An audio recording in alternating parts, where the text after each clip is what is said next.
Tagumpay ang paghihiganti. Undefeated pa rin ang Team Liquid Philippines.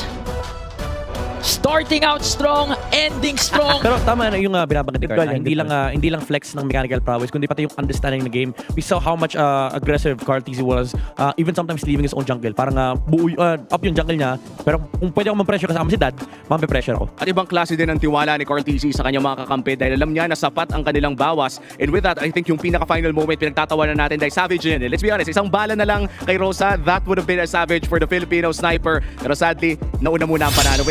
Pero kung dadaanan natin itong Emblem build pre, fatal para dito kay Oheb. Pero JP at itong si Apex 47 nagkasalubong na. Ay! First blood kagad para sa TL. Rosa maagang pag-rotate sa taas pero TLPH gusto naman kumontra, kukunin daw nila yung pagong. Okay, may kipagsabayan na 50-50 ata magiging chance. Makakalapit ba si TNZ? Retribution ay nakuha na ni Carlito habang si Sanford sumama na. At yung lapu-lapu.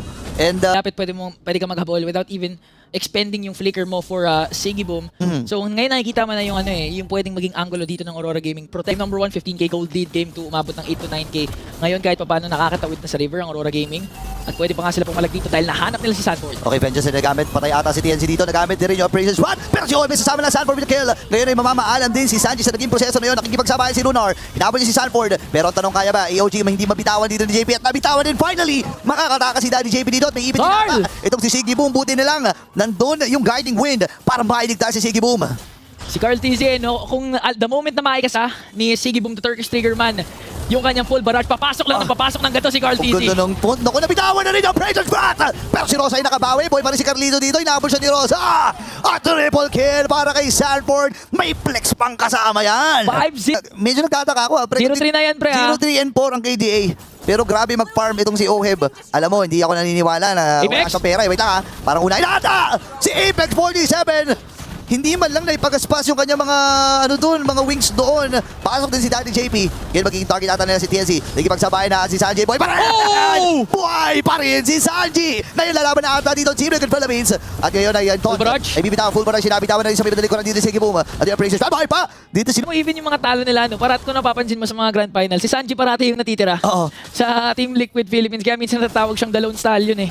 Kasi ang daming finals talaga na si Sanji na lang talaga natitira, even down to nung kalaban pa nila yung blacklist nung isang grand finals doon. So far, doon natin nakikita yung kagalingan talaga sa positioning ni Sanji. Hindi lang siya magaling tumakas, pero ang galing din niyang hindi ma-disrupt yung mga crucial ultimates na nilalapag niya tuwing big team fights. Oh, yan na. May big team fight pa na ilulutuin dito ng TLPH. Ngayon, inilalayo lang si TNC. Nagamit na rin kagad ito si Puisans. Hindi ata makakalapit. Sige, nabitawan. Lalaban ba dito si Apex 47 si TNC? Pero lilipad-lipad muna ang munting ibon. Klase talaga. Alam mo, naalala ko, may nagtanong nga kay Carl TC sa isang live stream niya. Ano yan? Ayan naman oh! Wait lang, andun yung Energy Eruption. Sabay tumama yung curtain call. Sanford dito. Naku, minamasahe lang. Back to Andun naman yung Energy Eruption. Atrasan mo na mga miyembro dito ng Aurora Gaming. At makukuha nila yung Torre doon sa may bandang gitna. Pedro sa akin na isagot ni Sanji at may Lord pa silang kasama. Lord umamba na nga doon sa baba. Pero kaya pa naman dumipensa ng Aurora Gaming dito. We're waiting for setup from Team Liquid Philippines pero hindi muna sila mag-a-save. Hindi sila mag-overcommit ngayon. Respetuhin nila yung damage capabilities na meron ng Aurora pero may minion waves pa sila sa gitna. Pati na rin sa taas. Naku, basag ata to kaya ata nila magbasag. Oheb, siya pa magiging target ng Apex 47. Ay naku po, ang hilit ng buhay dito ng Apex. Buti nilang buhay pa siya. Lilipad-lipad na naman ang munting ibon. Kung sila nagamit, pwede rin with the flicker! Pero sakto din yung full barrage mga mating Sanji dito. Ito ata yung pagbaway ng Aurora Gaming. Atas muna sila. Ngayon si Lunar nagamit yung full combo. Napa-flicker in Jay kasi kailangan niyang maabot. With the feathered air strike. Oh, nakikipag 1v1 kay Rosa. Oh, Gosh, my napakabilis. goodness. Napakabilis. Pinagpapana dito ng Filipinos na, ay wait lang, si Lunar papasok na naman. Napakainit talaga dito ng Aurora Gaming. Retribution, ginamit ni Cartesi para makatulong doon sa slow. Circling naman nagbibitawan din. Sasama mga member dito ng Aurora Gaming. At mapapatay nila itong si Oheb. Dahil dito na si JP. Nagamit niya Precious Rod. Kalahati yung body si Boom. Sanford as well ay sasama na. Irarush. For Aurora Gaming. Irarush ata nila. Wait lang, naka-flow yung bomb. Ay, yung top lane rather. Pero si TNC magpapakita. Ito na si Sanford. Naku, mamasama-sahihin na. Binasahin na, yan ang curtain call at ready na ata si Liquid Philippines. Oh! Feather Dive siya kay Bibitaw ni Sanji. Abot to God as well. Pero walang tinamaan naman si TNC. Ay naliligtas pa rin ata. Apex 47 ay namaalam Sige, na. sige, Pero lumaban na rin dito si Lunar. Pero buhay pa rin si Oheb. Philippines. But again, that was a good setup. Oh, hindi pa nga tapos dito. Mumuntikan na.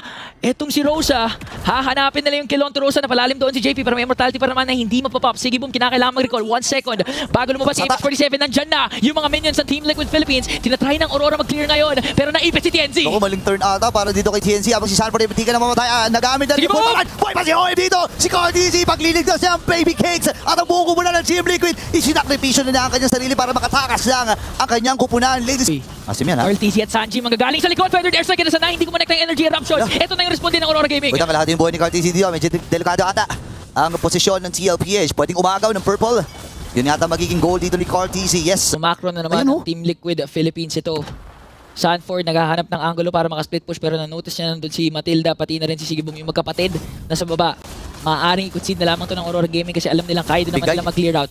Ibibigay na lamang nila to sa Team Liquid Philippines pero si TNZ tinatry pa rin naman sumilip. Carl TC handa with the energy eruption. Wala. Mukhang naipit na naman si TNZ! Ayun, sinalubong pero papasok din si Lunar. Nagamit ng card mula din kay Rosa. Pero si JP nagaan magiging target retribution na ginamit ng card. Carl? Pero tinalang Antonio Pedro na siya mula kay Sanji. Habang si OM nakakuha ng isang JP. ginamit ng card dyan. Nakabutan din si Siggy Boom. 3-man down at si TNC ay pagulong-gulong lamang. Kaya natin na tapusin na. End up na nga to para sa Team Liquid Philippines. Si TNZ wala pa sa picture ngayon kaya naman si Apex 47 na lamang ang mag-isa. Wala, ang dami nilang minions dito at ang cavalry ready na ata mag-base lock. Unahin muna nila dito itong si Apex 47. Nagamit yung Winter Crown pero ang Team Liquid Philippines tagumpay ang paghihiganti.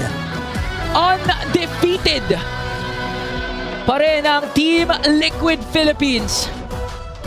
Starting out strong, ending strong, and showing ang kalakasan at puso ng Pinas. What a way to start their knockout stage with a game series